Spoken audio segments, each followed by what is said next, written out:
आप Rajasthan board class 10 के student हैं और 12 मार्च को अपना हिंदी का पेपर देने वाले हैं, तो ये वीडियो आप सभी के लिए काफी ज्यादा इंपॉर्टेंट होने वाली है। काफी बच्चों का एक डाउट आ रहा है कि सर हिंदी के अंदर इतने सारे चैप्टर है और हमारा एक 3 नंबर का एक जीवन परिचय आने वाला है कवि का, तो कौन सा जीवन परिचय हम करें जिससे हमारे 3 मार्क्स पक्के हो जाए। तो प्यारे बच्चों, आज के इस वीडियो के अंदर मैं आप सभी को 3 ऐसे जीवन परिचय करवाने वाला हूं। यदि आप इन 3 जीवन परिचय को अच्छे से तैयार कर लेते हो तो डेफिनेट बोर्ड एग्जाम के अंदर इन 3 में से ही एक आपको भाई जीवन परिचय जरूर देखने को मिलेगा। ये वीडियो काफी ज्यादा इंपॉर्टेंट होने वाली है और इस एक ही वीडियो से आपकी भाई 3 नंबर आप क्या पक्का कर सकते हो। तो 3 नंबर वाली वीडियो होने वाली है 7 से 9 मिनट की वीडियो की तरह, तो वीडियो बिल्कुल इसकी मत कीजिएगा। ऐसे आपको हर टॉपिक वाइज हमारे चैनल वीडियो मिलती रहेगी एग्जाम से पहले, इसीलिए आप चैनल को सब्सक्राइब जरूर कर लीजिएगा। ठीक है, सब्सक्राइब और शेयर कर दीजिएगा वीडियो को। देखिए, सबसे पहले हम डिस्कस करने वाले हैं सूर्यकांत त्रिपाठी निराला जी का जीवन परिचय। देखिए, जीवन परिचय को आपको बेहतर तरीके से लिखना है, साफ साफ सुंदर सुंदर हैंड राइटिंग के अंदर लिखना है। देखिए, सबसे पहले आपको लिखना है जीवन परिचय। जीवन परिचय के अंदर किन किन बातों को लिखा जाता है इस पर भी आपको फोकस होना चाहिए। पहली बात तो इसका जन्म कहां हुआ, इसका नाम क्या है, इसका मूल नाम क्या है, पिताजी का नाम क्या है, माताजी का नाम क्या है, क्या इन्होंने अपने जीवन के अंदर उपलब्धियां हासिल की, वो सारी चीजें आपको यहाँ पर लिखनी है। जन्म से लेकर मृत्यु तक जो भी काम हुए हैं वो जीवन परिचय के अंदर आपको लिखना है। ठीक है, देखिए ध्यान से। निराला जी का जन्म बंगाल के मदनपुरी जिले में सन 1899 ईस्वी में वसंत पंचमी के दिन हुआ था।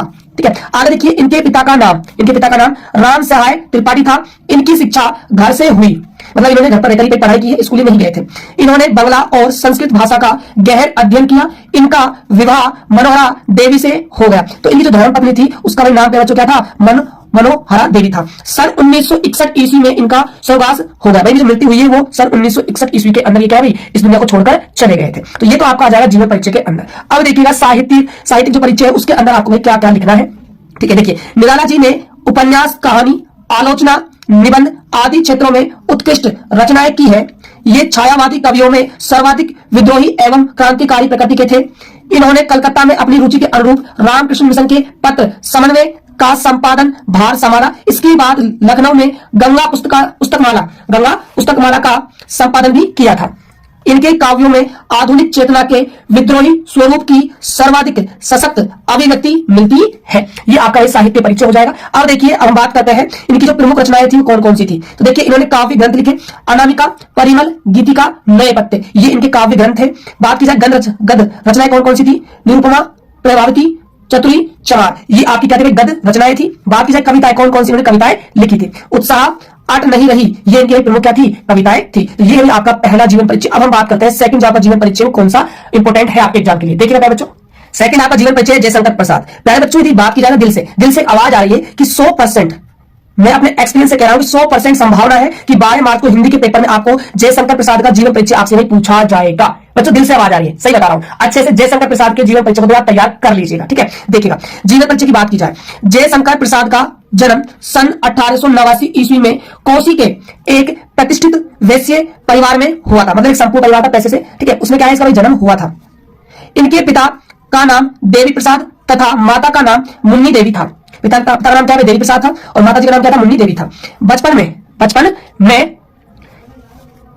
में ही पिता की मृत्यु हो जाने से इनकी प्रारंभिक शिक्षा घर पर ही हुई थी। बचपन में क्या था, जो पिताजी थे वो क्या है, मृत्यु हो गई थी उनकी, तो ये प्रारंभिक शिक्षा है, ठीक है, वो कहां पर हुई थी, घर पर इन्होंने लेकर पढ़ाई की थी। आगे देखिए, घर पर ही इन्होंने हिंदी, अंग्रेजी, संस्कृत, उर्दू, फारसी भाषा का गहन अध्ययन किया था। इनका शरीर क्षय रोग से झज्जर होता गया और अंत में इनकी मृत्यु सन 1937 ईस्वी को केवल 48 वर्ष की आयु में ही हो गई थी। भाई इनको क्या था, रोग हो गया था, रोग की वजह से क्या है, इनकी मृत्यु हो, सिर्फ 48 वर्ष ये जीवित रहे, इसके बाद इनकी मृत्यु हो गई। बात की जाए साहित्य परिचय की, तो देखिएगा, जयशंकर प्रसाद छायावाद को प्रवर्तक, उन्नायक तथा प्रतिनिधि कवि होने के साथ साथ युग प्रवर्तक, नाटककार, कथाकार और उपन्यासकार भी थे। जयशंकर प्रसाद जी को इनकी विशिष्ट रचनाएं काव्यानी पर मंगला प्रसाद पारितोषिक भी मिल चुका है। इन्होंने साहित्य के क्षेत्र में महत्वपूर्ण भूमिका निभाई है। अब देखिए, इनकी बात करते हैं प्रमुख रचनाएं कौन कौन सी इन्होंने लिखी है। नाटक की बात की जाए तो नाटक इन्होंने लिखे हैं चंद्रगुप्त, स्कंदगुप्त, अजातशत्रु, ध्रुवस्वामिनी, ये इनके प्रमुख क्या है, नाटक है। कहानी संग्रह की बात की जाए, आकाशदीप, इंद्रजाल, छाया, प्रतिध्वनि, ये इनकी प्रमुख क्या है, कहानियां है। बात की जाए उपन्यास की, कंकाल, तितली, इरावती आदि, इनके क्या है, प्रमुख उपन्यास है। तो ये आपके जयशंकर प्रसाद क्या है, जीवन परिचय है। 100% तो चांस है कि ये एक को 12 मार्च को हिंदी के पेपर में देखने को मिलेगा। अब हम डिस्कस करते हैं हमारा जो थर्ड हमारा जीवन परिचय होने वाला है, देखिएगा ध्यान से। अगला हमारा जीवन परिचय है नागा अर्जुन का जीवन परिचय। तो देखिए, जो नागा अर्जुन के जीवन परिचय की बात की जाए तो सुप्रसिद्ध जनवादी कवि नागा अर्जुन का वास्तविक नाम वेदनाथ मिश्र था। इनका जन्म बिहार प्रदेश दरभंगा जिले के सतलखा गांव में सन 1911 में हुआ। इनके पिता का नाम गोकुल मिश्र और माता का नाम उमा देवी था। इनकी प्रारंभिक शिक्षा स्थानीय संस्कृत विद्यालय में हुई। इनको हिंदी, संस्कृत, पाली भाषाओं का गहन अध्ययन था। 5 नवंबर 1998 ईस्वी को इनकी मृत्यु हो गई। आगे देखिए, बात करते हैं कि साहित्य परिचय की। तो नागार्जुन एक जनवादी कवि है। अपनी कविताओं में ये अत्याचार पीड़ित व्यक्तियों के प्रति सहानुभूति करते ही संतुष्ट नहीं हो गए, बल्कि उनको अनीति और अन्याय का विरोध करने की प्रेरणा भी दी थी। मतलब ये लोग क्या है, जागरूक बनाते थे। ठीक है, नागार्जुन जो थे उन लोगों को जागरूक बनाते थे, उनके लिए जागरूकता के लिए क्या करते काम करते थे। अब देखिए, हम बात करते हैं कि प्रमुख रचनाएं हैं कौन कौन सी है। कवि नागार्जुन के द्वारा रचित प्रमुख काव्य कृतियां निम्नलिखित है। तो देखिए, युगधारा, हजार हजार बाहों वाली, यह है दंतु मुस्कान, फसल तुमने कहा था, ये इनकी क्या है, प्रमुख रचनाएं हैं। तो प्यारे बच्चों, ये आपके 3 जो लेखक परिचय है, कवि जो परिचय है आपके बच्चों, ये मोस्ट इंपोर्टेंट है बच्चों। मैं फिर कह रहा हूं, इन तीनों में से एक जीवन परिचय आपसे 101% बोर्ड एग्जाम के अंदर पूछा जाएगा। ऐसे ही प्यारे बच्चों, आपको हमारे चैनल पर हिंदी के मोस्ट इंपोर्टेंट क्वेश्चन कराए जा रहे हैं। चैनल को सब्सक्राइब करके वीडियो को लाइक करके शेयर जरूर कर दीजिएगा अपने दोस्तों के पास।